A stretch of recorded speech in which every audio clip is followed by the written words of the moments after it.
Bien, je suis de retour de congé et il a visiblement bien plu au mois de juillet en Île-de-France et pourtant les semaines qui ont précédé mon départ en vacances, il faisait assez chaud et ce n'était clairement pas une période propice à la tonte du gazon. Et oui, vous le savez, dès que la chaleur débarque, on aura tendance soit à rehausser la hauteur de la tondeuse, espacer également les phases de tonte, voire même les stopper complètement en cas de canicule.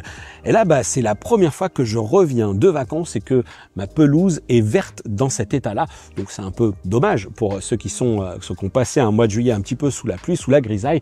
Et il semblerait d'ailleurs qu'en ce début du mois d'août, ce soit pas parfait non plus. Tout ceci étant dit, vous l'aurez compris et puis vous l'aurez vu surtout, je vais vous parler ici dans cette vidéo d'un robot tondeuse qui a ses propres arguments à défendre lorsqu'il s'agit justement de l'entretien de votre pelouse, de la tonte, à son enrichissement grâce à ce dépôt d'herbe finement coupé basé sur ce fameux principe de tonte via le mulching. Je vais en effet vous parler aujourd'hui d'une nouvelle tondeuse robot, alors que j'ai déjà déballé, mais qu'on va néanmoins découvrir ensemble avec les différents éléments qui sont livrés dans le carton, qui, comme vous le voyez, s'avère déjà impressionnante. Il s'agit de la Airseeker Stron, donc constructeur, si vous ne le savez pas, qui est assez jeune. C'est une société qui a été fondée en 2022, mais qui semble déjà vouloir se faire remarquer sur ce marché des robots tondeuses qui voit régulièrement fleurir de nouveaux modèles plus surprenants les uns que les autres. Et alors là, ce titre-là, clairement, la Tron, elle a vraiment de quoi jouer une carte de la différence sur le design et aussi sur quelques éléments de fonctionnalité. Pour l'heure, la Tron est peut-être assez peu connue sur notre marché, mais elle a déjà reçu des awards, qu'on peut voir d'ailleurs sur le carton, notamment dans le cadre de salons internationaux, mais aussi d'autres testeurs. Et puis elle a aussi fait un carton lors de sa période de financement participatif. Donc ce sont tous ces éléments-là qui ont fait que j'ai donc accepté de tester ce produit dans le cadre de cette vidéo en collaboration avec Airseekers. Alors avant de vous parler des différents éléments qui sont livrés avec le robot, j'y reviendrai notamment au moment de l'installation. Je pense que sans plus attendre, il faut qu'on s'intéresse au look. C'est vraiment la grosse particularité de cette Airseeker Stron ici. Et c'est un look assez furieux, je dois bien reconnaître, c'est complètement différent, c'est très marqué, c'est futuriste, imposant. Je trouve ça assez audacieux. Maintenant, c'est à vous de voir si ça fait partie des critères qui seront plutôt positifs ou négatifs pour vous. Pour ma part, j'avoue que je n'y suis pas indifférente, ça fait un peu tondeuse robot de l'espace. Je ne sais pas ce que vous en pensez, mais c'est un peu à ça que ça me fait penser. Et puis, il y a clairement des éléments qui sont très marquants, au-delà ici de la conception, du carénage, etc. Il y a la conception même de certains éléments, dont les roues à l'avant. Alors accrochez-vous bien, ce sont des roues qui sont dites holonomes ou roues mécanum, ou plus communément appelées roues omnidirectionnelles. En fait, au lieu d'utiliser ici soit des roues droites, soit ces fameuses petites roues en mode rotation libre que l'on va retrouver sur certains robots tondeuses en dessous, sur la partie basse du châssis, ici Airseekers fait un choix assez différent en utilisant donc ces roues avec cette orientation de 30 degrés qui sont donc composées de ces 6 segments qui eux aussi peuvent tourner. Vous voyez, ils sont complètement libres, ce qui est supposé offrir à cette Tron une forme de maniabilité assez excellente, une capacité presque à virer complètement à plat. Et donc c'est ce qu'on va découvrir dès la création de la cartographie ici de mon jardin. Et malheureusement ici, mon terrain n'a pas de réel dénivelé de côte qui permettrait de solliciter une autre des performances très intéressantes de ce robot tondeuse, à savoir sa puissance de motricité. On a des roues à l'arrière qui, pour le coup, sur l'aspect cranté, c'est pas particulièrement cranté, c'est plutôt ça que je devrais dire. On est sur une conception assez classique. Il y a des choses qui sont avec des picots un petit peu plus prononcés. Bon, là, ça semble quand même être une matière, un caoutchouc assez rigide qui devrait lui offrir une bonne motricité. En tout cas, je l'espère. J'aurais bien aimé avoir un terrain un petit peu plus pentu pour apprécier ne serait-ce que la tenue dans des terrains bien inclinés, puisque c'est, comme j'avais commencé à le dire, une des promesses fortes ici de ce robot tondeuse, c'est sa puissance de son moteur qui lui permet notamment de gravir des terrains avec cette inclinaison de 33 degrés. Et si ça se vérifie, ça la positionnerait tout simplement parmi les meilleurs sur ce critère-là. En tout cas, moi, les robots tondeuses concurrents que j'ai pu tester souvent évoquaient du 21, 27 degrés et c'était déjà assez étonnant de les voir gravir ces terrains. Donc 33 degrés, on serait encore Au-delà, reste que, encore une fois, le choix des matériaux qui est ici utilisé, notamment pour ces roues à l'avant, eh bien, peut me laisser douter. Mais si jamais vous êtes propriétaire de ce type de robot tondeuse, n'hésitez pas à partager cette expérience avec nous. On sait également que il existe dans l'application mobile, sans vouloir trop empiéter là-dessus, je pense que c'est également le cas pour ce robot tondeuse, il existe des choses qui permettent de choisir l'angle de tonte et selon moi, il sera plutôt pertinent de réorienter justement cet angle de tonte de manière à ce que ce soit bien, parce que le robot tondeuse évolue au maximum bien perpendiculairement à l'angle d'inclinaison, de façon à ce que la motricité soit bien assurée par les roues à l'arrière, qu'on soit pas sur un terrain comme ça et une tondeuse qui bosse de manière parallèle, parce que là je pense qu'elle peut décrocher. Ça serait le cas d'ailleurs de bon nombre de robots tondeuses qui se laisseraient entraîner par la pente. Donc voilà, ça c'est le genre de petites choses qu'on va pouvoir corriger ou adapter sur l'application mobile. Mais vous le savez, ici mon terrain, lui, il est plutôt plat.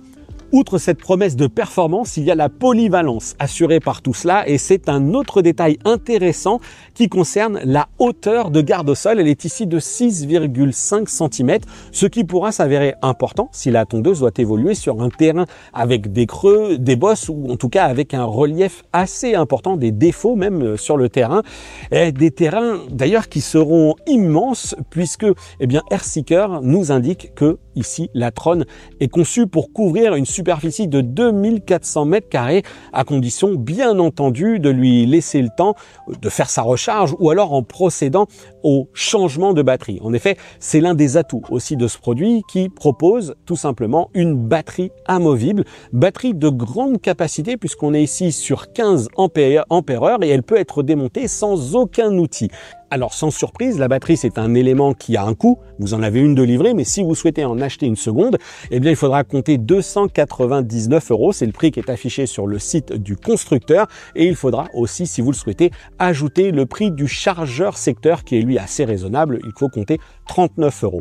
Bon, en tant que particulier, je ne sais pas si c'est une dépense que je ferai absolument, mais en tout cas c'est quelque chose de possible, et surtout le fait que la batterie soit amovible et aussi facilement, eh bien ça représente un véritable avantage pour la durée de vie du robot, mais aussi pour la mise en hivernage. Le robot pourra être stocké à la cave ou au garage et la batterie pourra être mise à la maison dans une pièce à une température plus douce sans même que vous n'ayez vraiment à sortir le moindre outil, le moindre tournevis ou que vous ayez peur de nuire à l'étanchéité puisque ce compartiment, il a été conçu pour cela. Sachez en tout cas, et donc comme je l'ai dit, que la capacité c'est 15 000 mAh et que l'autonomie annoncée par AirSeekers est de 3 heures, soit l'équivalent de 600 mètres carrés de tonte. Je vous donnerai une équivalence, en tout cas en mètres carrés, sur mon terrain une fois que j'aurai fait des tests. Allez, j'en arrive maintenant à la partie intelligence et équipement de ce robot tondeuse, la fameuse vision assistée par l'intelligence artificielle, mais assistée surtout par une panoplie de capteurs. On sait que certains, lorsqu'il s'agit justement d'offrir une vision à leur robot tondeuse, vont choisir soit de la caméra, soit du lidar. Bon, ici, on n'a pas de lidar, mais on a une multitude de caméras. On va en retrouver d'abord 2 à l'avant, orientées face au robot. Ce sont ces caméras-là notamment qui vont être utiles dans l'essentiel des déplacements, dans l'analyse de ce qui se passe devant le robot. Mais ces caméras-là, elles sont aussi couplées à 2 autres caméras, cette fois-ci positionnées dans ce petit module ici supérieur. Il y en a une qui est orientée de chaque côté, une vers la gauche et une vers la droite. Et ensuite, on a une dernière caméra qui est installée à l'arrière du robot. Et alors là, vous l'aurez compris, on est sur 1, 2, 3, 4, 5 caméras pour lui offrir une vision à 360 degrés. La partie à l'avant, ce qui est intéressant avec cette double caméra, eh bien, c'est que à la manière de la vision humaine, ça lui offre une vue un peu stéréoscopique et ça devrait lui permettre de vraiment très très bien identifier la profondeur et la distance qui la sépare avec les objets. On a cette vision à 360 degrés, mais on a ici en plus dans le pare-choc des capteurs. C'est-à-dire que ce petit pare-choc, vous le voyez là, il est mobile et dès qu'elle va détecter qu'il se passe quelque chose devant elle, eh bien, elle va s'arrêter. Naturellement, on a aussi tous les capteurs anti-soulèvement, etc. Dès qu'on va la soulever, elle va stopper son moteur. Pour en finir ici avec ce qui se voit en partie haute, on a ici seulement que quelques boutons, on n'a pas d'écran de contrôle sur cette Airseeker Stron.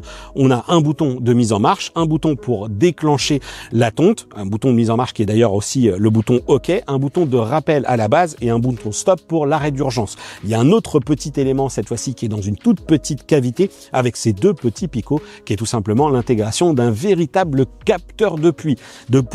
Ici, ce robot tondeuse ne va pas uniquement s'en remettre à des informations météo. Sitôt qu'il va détecter réellement qu'il y a de la pluie, eh bien, il va retourner à sa base. Allez, je vais poursuivre la découverte avec un autre élément très important de la conception, c'est cette fois-ci ce qui se passe en dessous. Et alors là, il y a vraiment pas mal de choses à dire. Comme d'habitude, on a un plateau tournant qui est monté sur un système qui va être réglable en hauteur. Je vais y revenir tout de suite, mais d'abord, on a ici des éléments qui sont différenciants. On a ici des griffes à l'avant et à l'arrière. Ces griffes, ça va déjà être un peu intéressant parce que, on le sait, on évolue tous dans le jardin et puis, il y a un phénomène de piétinement qui va s'opérer et puis, la pelouse, elle va être un petit peu tassée. Donc ça, c'est un des éléments, c'est que ces griffes, elles peuvent également venir et brosser notamment les herbes les plus hautes pour les aider à se relever et ensuite être correctement coupées. Et là, on a pour cela deux mécanismes. On voit ensuite ici qu'on a une lame en caoutchouc. Ça aussi, c'est assez rare et je pense qu'elle est utile pour le gros atout de ce système et de ce plateau ici 220 mm qui, comme vous le voyez, est d'abord ici couplé à 3 lames. Ce sont des lames qui sont en rotation libre et de l'autre côté intérieur cette fois-ci du robot tondeuse, alors je vais essayer de pas me couper, on a une deuxième lame. Donc on est donc sur 6 lames et puis on remarque également qu'il y a ici une lame en plastique cette fois-ci, donc celle-ci ne coupe pas.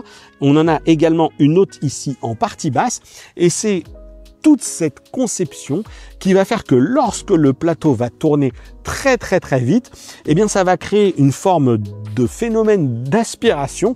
Le constructeur appelle ça une vortex chamber qui va faire en sorte en fait que la pelouse va être aspirée, c'est vortex mulching chamber même, puisque ils revendiquent le fait que eux font vraiment du mulching, et on va avoir donc la première lame qui va couper, l'herbe va continuer d'être aspirée vers le haut de la tondeuse et elle va être dans ce vortex et elle va être vraiment broyée extrêmement finement pour ensuite venir se redéposer sur la pelouse et puis tout simplement la fertiliser, en tout cas fertiliser la terre. Ça, c'est notamment rendu possible parce que ce plateau ici est couplé à un moteur d'une puissance maximale de 328,5 watts. J'avoue que je ne sais absolument pas ce que ça représente. Quand j'ai lu ça, j'ai dit c'est presque la puissance d'un moteur de trottinette électrique. Alors il y a une époque, parce que maintenant les trottinettes électriques, on est sur bien plus de puissance, depuis longtemps d'ailleurs, mais pendant très longtemps, le côté un peu standard de la trottinette électrique, c'était 350 watts. Maintenant, heureusement, on est bien au-delà, mais là, voilà, presque 330 watts de puissance pour ce moteur, et ce qui permet donc à Airseekers de vraiment revendiquer le fait que chez eux, ils font du véritable mulching. Puis pour en finir avec ce qui se passe ici en partie basse, on voit qu'il y a aussi des griffes à l'arrière, on voit qu'il y a une conception bien particulière, néanmoins ici avec ces deux barres métalliques, et puis tous les éléments semblent être facilement démontables. Comprenez qu'il y a des vis un peu partout, y compris sur ces petits carénages ici, ce qui laisse sous-entendre, alors je ne sais pas si c'est possible ou pas, mais qu'on pourra commander des pièces en SAV si jamais on a de la casse.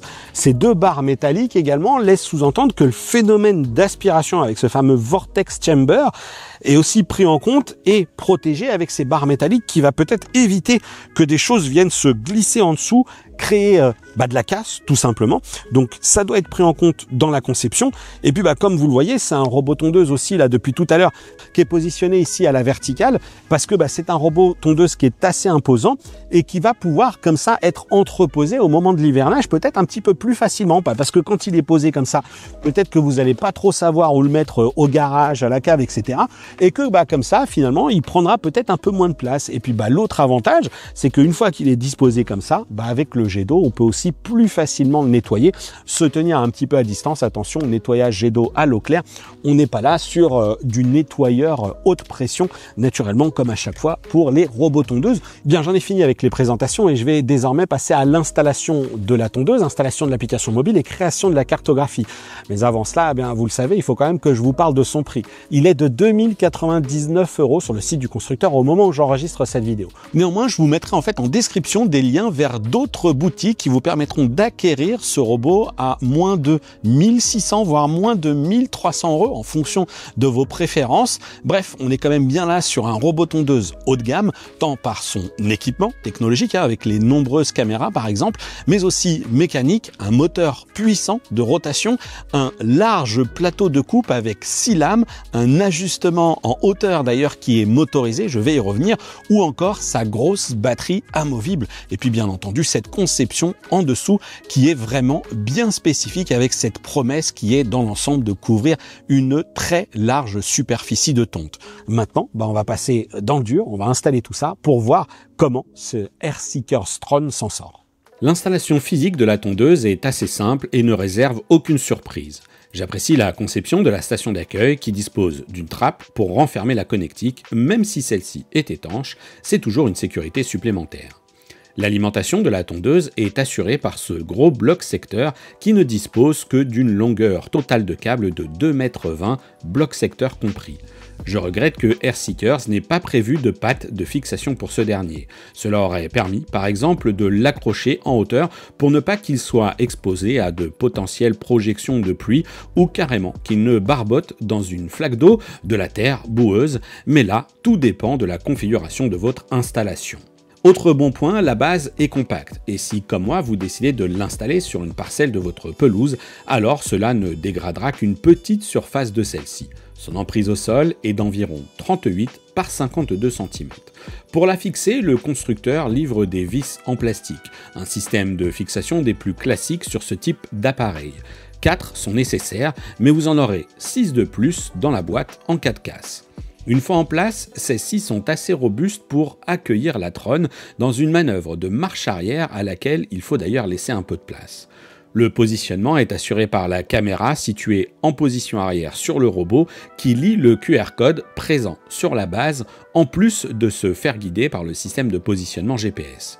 Ce qui m'emmène à vous parler de l'antenne RTK à installer à proximité du robot. Celle-ci est livrée avec un câble de connexion dont la longueur au total est d'environ 2,70 m, dont environ 1,20 m seront nécessaires pour parcourir le tube de fixation livré avec la tondeuse. Ce sera d'ailleurs à vous de l'assembler tout en passant le câble à l'intérieur et en prenant le temps de le redresser un peu. Rien de bien compliqué en l'occurrence. Sachez que vous pourrez toutefois répondre à des besoins spécifiques d'installation, soit en bricolant vous-même un support ou en vous rendant sur la boutique d'accessoires de Airseekers. Dans mon cas, l'installation sur son mât et le trident s'est avéré bien suffisant car son emplacement est exposé à une zone plutôt dégagée pour la vue sur le ciel. Il faudra impérativement qu'il en soit de même pour votre installation. La bonne nouvelle, c'est que Airseekers livre un petit bloc secteur qui permet d'alimenter l'antenne RTK, ce qui vous permettra alors de la positionner ailleurs dans le jardin, à proximité d'une prise électrique néanmoins et avec une vue dégagée sur le ciel. L'antenne communique alors avec le robot et sa base via une liaison sans fil. Une fois que tout ceci est fait, l'installation et la configuration de l'application mobile ne revêt aucune difficulté particulière. Passé cette étape, il faut comme toujours procéder ensuite à la création de la cartographie. La tondeuse sort de sa base et l'écran du smartphone devient une télécommande permettant de piloter le robot le long des limites séparatives du terrain.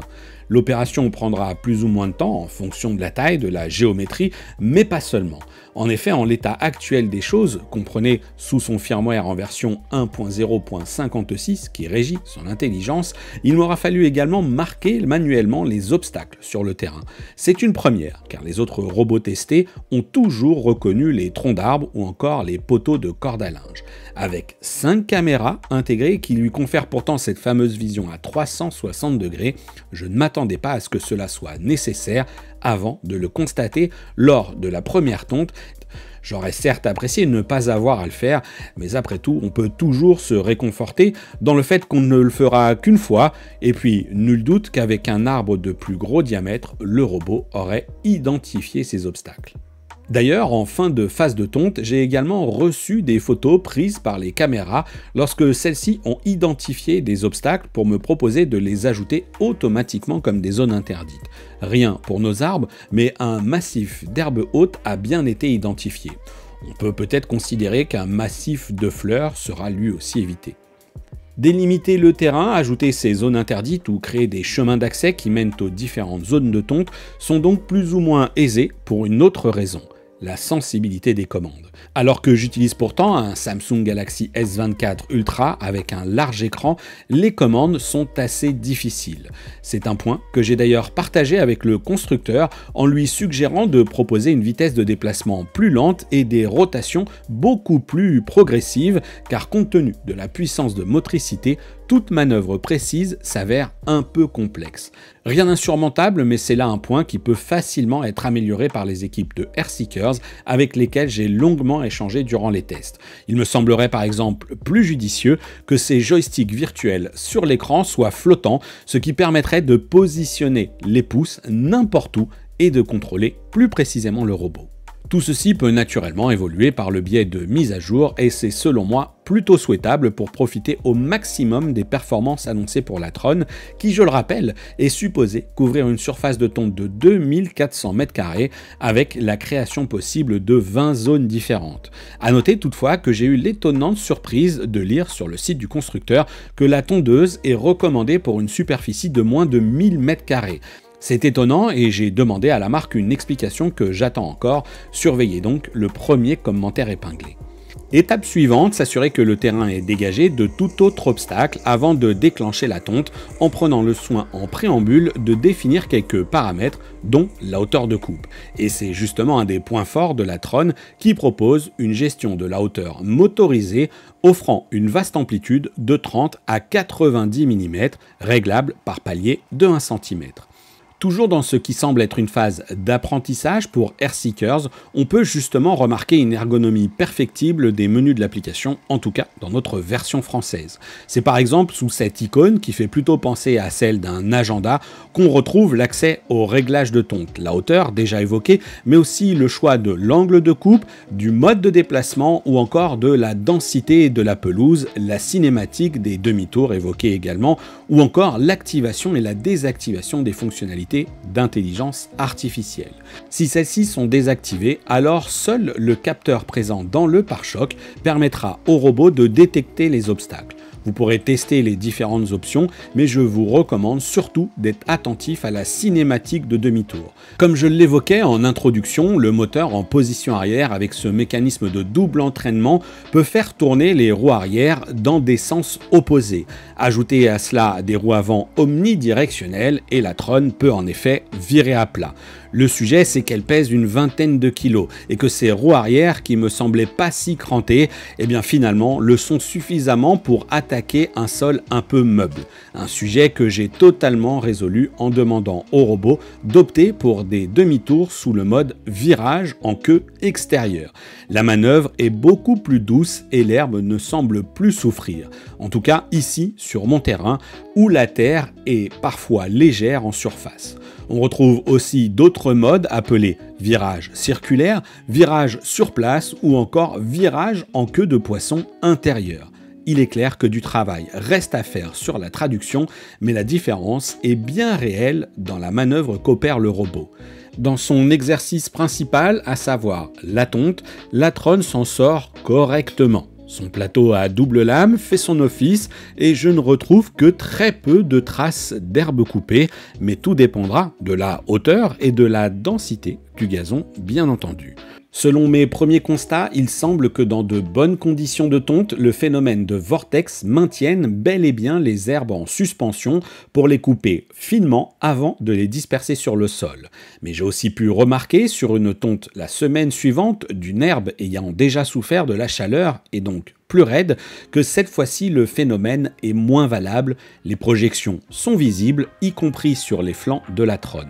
Dans un cas comme dans l'autre, l'essentiel est que la décomposition sera au bénéfice de votre sol. Pour y parvenir, le moteur doit tourner très vite dans un châssis, certes dessiné et conçu pour cela, ce qui n'est pas sans conséquence sur le bruit. Pour une tondeuse robot, elle se fait entendre, mais bien moins que n'importe quelle tondeuse électrique ou thermique manuelle. Comme promis, la grande capacité de la batterie lui permet d'assurer de longues missions de tonte. Il lui faudra ici moins de 20% pour couvrir la centaine de mètres carrés de mon terrain, ce qui semble confirmer la promesse du constructeur. Et si jamais vous avez vraiment un très grand terrain, eh bien sachez que vous pourrez de toute façon la laisser œuvrer seule. Elle se chargera de revenir à la base, faire le plein. Attention, cela peut prendre environ 3 heures. Sachez également que j'ai mesuré une puissance de recharge d'environ 120 watts. Voilà pour un nouveau test et une nouvelle configuration de robot tondeuse qui, vous l'avez vu, n'a peut-être pas été des plus simples, mais il est vrai que une fois que c'est fait, entre guillemets, on l'a fait une bonne fois pour toutes. Et il faut bien avoir en tête que clairement, je pense, c'est le genre de produit dont la prestation va dépendre de la zone de test. Et si finalement la mienne est assez simple en l'absence de dénivelé ou de petites pentes, ce qui aurait permis de tester ici plus efficacement le moteur, eh bien elle a quand même poser ici des soucis à cette Tron par la multiplication de ces obstacles, que ce soit mes arbres ou les poteaux de corde à linge des arbres avec des troncs d'assez petites sections entre guillemets. Et donc j'espère clairement que cela va évoluer au fur et à mesure des mises à jour, parce qu'en l'état, j'ai tout simplement eu besoin de les définir manuellement comme des obstacles. Pour le reste, la tonte est plutôt de bonne qualité, mais il faudra de toute façon lui laisser le temps. Elle ne revendique pas ici, contrairement à certains modèles, une vitesse de déplacement particulièrement rapide, donc faut lui laisser le temps. Elle passe, sa technologie de vortex mulching est plus ou moins efficace comme on a pu le voir, mais de toute façon l'herbe retombe au sol et vous n'aurez rien à faire, enfin ou presque, parce que comme pour chaque robot tondeuse, il faudra finalement finir le travail, et ça passe tout simplement par la taille des bordures, mais aussi autour de chacun des obstacles, un petit coup de coupe-bordure, ce fameux rotofil. Et il est vrai que le résultat finalement est plutôt tout à fait satisfaisant, et c'est encore heureux. Il est temps maintenant de conclure le test sur cette Airseeker Tron qui clairement sur le papier est un robot tondeuse qui se positionne sur un marché où la clientèle va certes disposer de ce budget confortable, mais qui aura aussi des exigences envers l'appareil.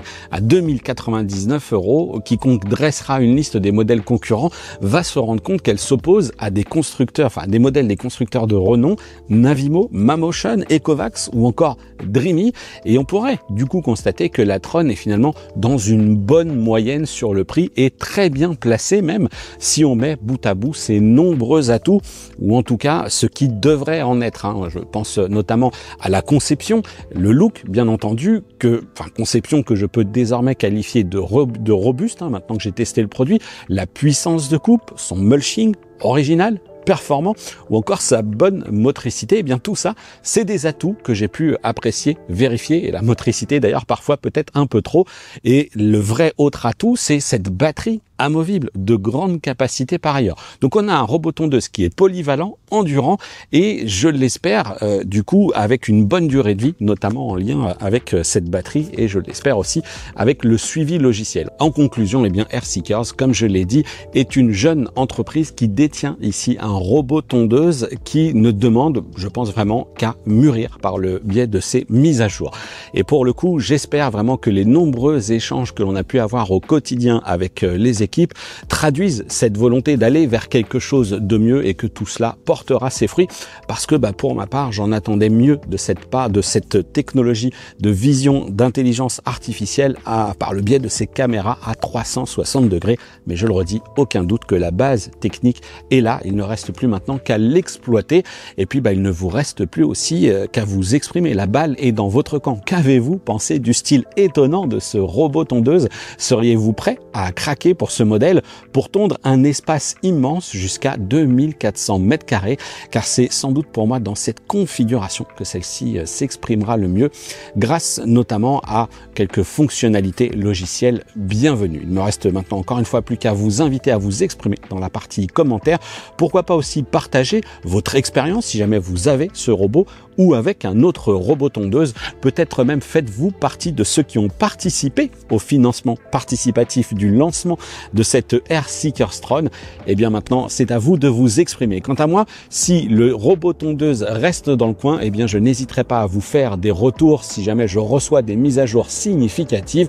Donc un point route sur les évolutions peut-être à suivre dans la partie commentaires. En tout cas, comme vous le voyez, ce marché des robots tondeuses, il est en perpétuel mouvement, de nouveaux acteurs qui débarquent en permanence. Donc n'hésitez pas à vous abonner à la chaîne YouTube si c'est une catégorie de produits qui vous intéresse. N'hésitez pas d'ailleurs à scanner le QR code pour nous rejoindre plus facilement, moi et les membres de la communauté Discord, me suivre sur les réseaux sociaux. Et puis d'ici là, je vous dis à très bientôt pour une prochaine vidéo sur la chaîne, et d'ici là, portez-vous bien. Ciao.